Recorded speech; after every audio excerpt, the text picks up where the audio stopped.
बेशक हाइनाज बेहद सख्त जान होते हैं, लेकिन उनका चाल चलन शेरों से कम, बंदरों से ज्यादा मिलता जुलता है।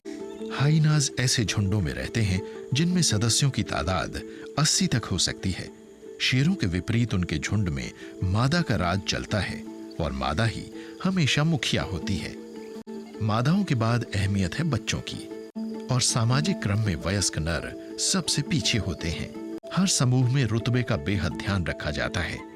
इसका निर्धारण आकार या ताकत से नहीं, बल्कि मां के रुतबे से तय होता है। सबसे भाग्यशाली बच्चा वो होता है जो झुंड की मुखिया का होता है। हाइनाज बेहद कुख्यात स्कैवेंजर्स होते हैं, और ये तो बड़े आकार वाले परभक्षियों से भी शिकार चुरा लेते हैं, जैसे कि इस तेंदुए से। वल्चर्स हाइनास को शिकार के बारे में सुराग दे देते हैं।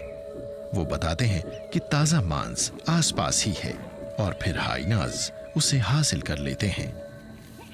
क्या ये तेंदुआ अपनी गलती सुधार पाएगा?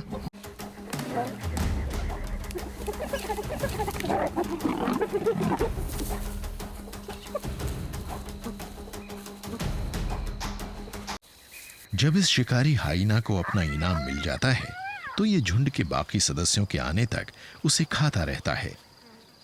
इसके बाद ये अपनी जगह छोड़कर भोजन को ऊंचे रुतबे वाली मादाओं के हवाले कर देता है। बेशक ये जानवर शानदार चोर हैं, लेकिन ये गजब के शिकारी भी हैं। ये अफ्रीका के सबसे माहिर शिकारियों में से एक हैं। आज सेरेंगेटी के खुले मैदानों में उनकी रणनीति एकदम सीधी सादी है। वो विल्डेबीस्ट के इस झुंड के चारों तरफ एक सेमी सर्कल बनाते हैं और पीछे रह गए सदस्यों को चुन लेते हैं।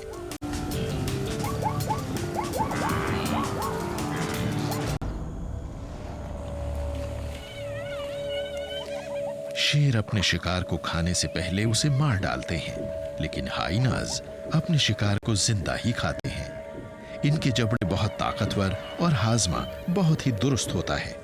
ये तो हड्डियों को कुचल और पचा भी सकते हैं। हड्डियों में मौजूद कैल्शियम की वजह से हाइना का मल सफेद हो जाता है।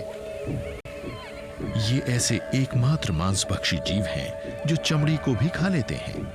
ये सिर्फ बालों और सींगों को ही छोड़ते हैं। ये एक बार में अपने वजन के करीब 5वें हिस्से जितना मांस खा सकते हैं। ये सड़ा हुआ मांस भी खा लेते हैं, इसलिए ये बचे हुए मांस को बाद में खाने के लिए उसे जमीन में दबा देते हैं।